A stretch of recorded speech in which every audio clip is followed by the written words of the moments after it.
Hello everyone, CTET 2020 maths का question paper मैं आपको सोल्व करा रही हूँ, जो बहुत ही इजी और बेस्ट तरीके से आपको सोल्व कराऊंगी। चलो स्टार्ट करते हैं। क्वेश्चन है 38। The sum of 5 conjugative numbers is 20। What is the sum of first 3 conjugative number. तो ये हमसे 5 कॉन्जुगेटिव नंबर का सम 20 दिया है, तो शुरू वाले 3 नंबर का हमसे सम पूछ रहा है। तो इसको सोल्व करने के लिए क्या करेंगे, सबसे पहले हम नंबर सेलेक्ट कर लेते हैं x plus 1, x plus 2, x plus 3 और x प्लस 4। इनका सम जो है वो 20 है, तो इनको हम ऐड कर देंगे। जब इनको ऐड करेंगे तो ये कितने आएंगे हमारे 5x प्लस इनका सम कितना आएगा 10 इज इक्वल टू 20। तो 5x इज इक्वल टू 10, तो x की वैल्यू कितनी आ गई 2। अब हमसे जो 3 वाले नंबर्स हैं इनका सम पूछ रहा है, तो यहाँ पर रखेंगे 2 और ये 2 रखेंगे, यहाँ पर कितना हो जाएगा 3 और यहाँ पे कितना रखेंगे हो जाएगा 4। तो इनका सम कितना हुआ हमारा 9। ठीक, तो इसका ऑप्शन नंबर कौन सा हुआ, third. 9 is right answer. Next question है हमारा, in a division sum the divisor is 5 times the quotient and twice the remainder. if the remainder is 5, what is the number। तो ये कह रहा है कि जो हमारा वो हमसे ऐसा नंबर पूछ रहा है जिसका रिमाइंडर तो 5 है और जो डिवीजर है वो 5 टाइम्स है क्वोशेंट का और ट्वाइस है रिमाइंडर का। ठीक है, तो हमारा क्या फॉर्मूला होता है हमारा, इसको कैसे सोल्व करेंगे। देखिए, जो डिवीजर क्या फॉर्मूला होता है हमारा, रिलेशन क्या होता है डिवाइडेंड में, डिवाइडेंड इज इक्वल टू होता है हमारा divisor multiply quotient, short form में लिख रही हूँ, प्लस रिमाइंडर। ठीक है, तो हमारा क्या नंबर बनेगा, ये कितना है रिमाइंडर, तो हमारा कितना है 5। ठीक है, और ये कितना है जो इसके divisor is 5 times the quotient and twice the remainder. तो ये हमारा है, अगर ये हमारा 2 है तो ये इसका 5 टाइम्स है, तो ये हमारा नंबर क्या बनना है 20 plus 5 25।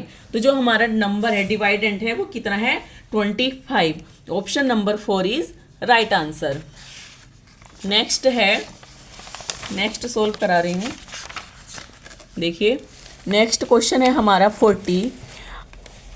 Amongst the following fraction the largest and second largest fraction respectively। ये हमारे फ्रैक्शंस दिए हुए हैं और इनमें क्या कह रहा है कि हमें फर्स्ट और सेकंड जो लार्जेस्ट नंबर हैं वो बताने हैं। तो देखिए इसको सोल्व कैसे करेंगे, ये क्वेश्चन हमारा इंपॉर्टेंट क्वेश्चन है जो हमारा एग्जाम में पूछा जाता है। तो इसको सोल्व करने की जो मेरी ट्रिक है वो ये है कि जो नंबर हैं इनका सबसे पहले हम क्या ले लेते हैं, एलसीएम ले लेते हैं। ठीक है, जब हम इनका एलसीएम लेंगे तो एलसीएम 6 4 2 3 5, हमारा जो इनका एलसीएम आएगा वो 60 आएगा। ठीक, अब हमें क्या करना है, सब जगह नीचे 60 बना लो।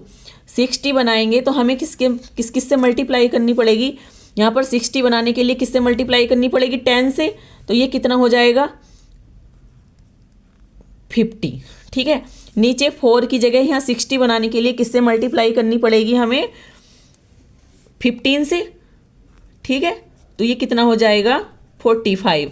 यहाँ पे 60 बनाने के लिए किससे मल्टीप्लाई करनी पड़ेगी 30 से, तो हमारा 60 बन जाएगा, तो ऊपर कितना हो जाएगा 30।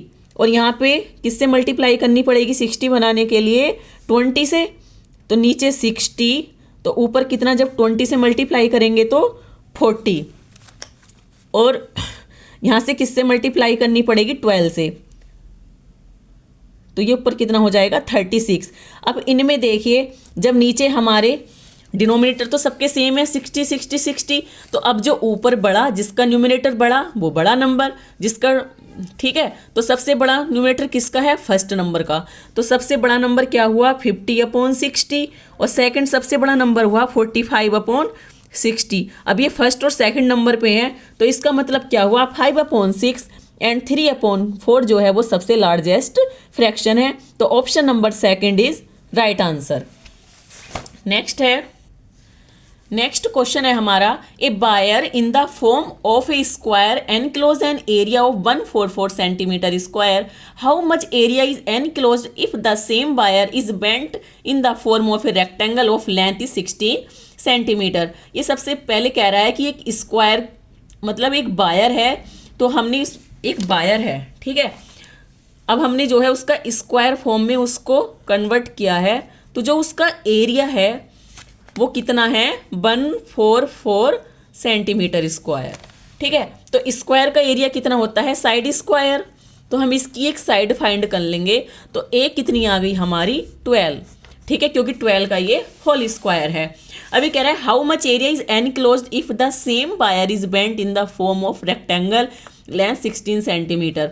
अब हमसे ये कह रहा है कि हमने जो है उससे क्या बनाया, एक रेक्टेंगल फॉर्म में, अभी तो ये स्क्वायर था, अब हमने उसको रेक्टेंगल फॉर्म में चेंज कर दिया, ठीक है। तो हम क्या करेंगे, रेक्टेंगल का कितना बायर लगा, तो क्या करेंगे हम दोनों का इसका पैरामीटर, ठीक है, और हम दोनों का इसका पैरामीटर और उसका इक्वल रख लेंगे। तो इसका पैरामीटर कितना होगा, साइड 4 इंटू साइड, ठीक है, 4 इंटू साइड, और उसका कितना होता है रेक्टेंगल का पैरामीटर कितना होता है 2L प्लस बी। तो ये कितना आया हमारा 48 इज इक्वल टू 2, लेंथ हमारी कितनी है 16, और हमें बी जो है वो फाइंड करनी है, ठीक है। तो हम यहाँ से इसकी जो रेक्टेंगल बनाया है, ये हमारा स्क्वायर था, अब हमने एक रेक्टेंगल बना दिया जिसकी जो है हमें लेंथ दी हुई है कितनी 16 सेंटीमीटर। तो हमसे ब्रेथ पूछ रहा है, ठीक है। तो ये कितना हो जाएगा हमारा 24 is equal to 16 plus b, तो बी कितनी आ गई है हमारी 8, ठीक। अब हमें दोनों साइड आ गई निकल के, ब्रेथ भी आ गई और एल भी आ गई। ये तो हमारी अब कितना, अब इसका एरिया निकाल दो रेक्टेंगल का, रेक्टेंगल का एरिया कितना होता है एल इंटू बी, तो 16 मल्टीप्लाई 8, तो कितने आएंगे 128 सेंटीमीटर स्क्वायर। तो option number 4 is right answer, ठीक है। आपको शायद ये क्वेश्चन समझ में आ गया होगा। नेक्स्ट क्वेश्चन है हमारा, in a school assembly student of a class are standing in a line, Ruhi's 19th from both ends, how many student are present in that class.